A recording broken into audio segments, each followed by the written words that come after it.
Doctor Yunus সাহেবের সরকার আছে, অন্তর্বর্তীকালীন সরকার আছে, কিন্তু বাংলাদেশে কিন্তু এখনো এই মুহূর্তে পর্যন্ত কোনো গণতান্ত্রিক অর্ডার ফিরে আসে না। কোনো যার জন্য আমরা যুদ্ধ করেছি একটি নির্বাচিত সংসদ সরকারের জন্য, সেটা এখন আমরা পাইনি। এই জন্য আজকে আমরা সবাই ঐক্যবদ্ধভাবে আমরা জাতীয় সনদ সই করেছি, এবং সনদ সই করার পরে এখন আমাদের বাকি কাজ যেটা আছে, আগামী নির্বাচনকে সকলে ঐক্যবদ্ধভাবে অংশগ্রহণের মাধ্যমে বাংলাদেশে একটা গণতান্ত্রিক অর্ডার ফিরিয়ে আনতে হবে। এখন রাস্তার আন্দোলন নয়, এখন আন্দোলন হচ্ছে জনগণের কাছে আমাদেরকে যেতে হবে।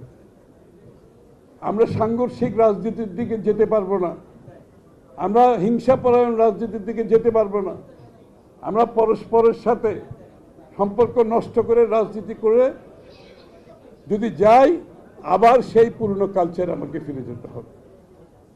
আমরা যাই করি, বাংলাদেশের রাজনীতিক যে কালচার যেটা আছে, যে সংস্কৃতি যেটা ছিল বিগত দিনে, সে সাংঘর্ষিক প্রতিহিংসামূলক,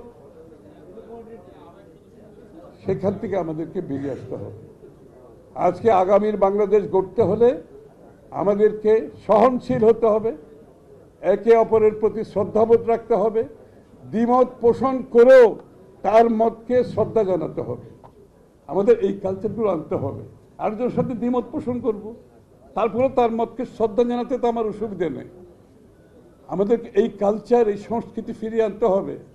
তা না হলে শত সংস্কার করেও, আপনারা যদি শত সংস্কার করে বাংলাদেশে কিন্তু সত্যিকার অর্থ গণতন্ত্র ফিরিয়ে এনে গণতন্ত্রকে প্রাতিষ্ঠানিক রূপ দেওয়া যাবে না। এই জন্য আজকে আমাদের সকলের মধ্যে ঐক্যবদ্ধভাবে যে নির্বাচন আসছে, সেই নির্বাচনে আমাদের অনেক দাবি আমরা ঐক্যবদ্ধ হতে পারিনি, এবং এটাই স্বাভাবিক। অনেকে বলে যে আমাদের মধ্যে বিভেদ হচ্ছে। আমি মনে করি আমাদের মধ্যে কোনো বিভেদ হচ্ছে, আমাদের মধ্যে কোনো বিভেদ হচ্ছে না। আমাদের প্রত্যেকটি দলের নিজস্ব দর্শন, চিন্তা, ভাবনা, রূপরেখা আছে। এটা তো সব কিছু এক জায়গায় হবে না, তাহলে তো আলাদা দল হতো না, তাহলে তো আমরা বাকশাল হয়ে যেতাম।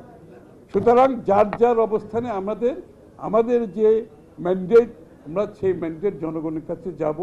সেই ম্যান্ডেট নিয়ে আগামী সংসদে নির্বাচনের মাধ্যমে, সংসদের মাধ্যমে পরিবর্তন আসবে, এবং অনেকগুলো পরিবর্তন রাতারাতিও আসবে না।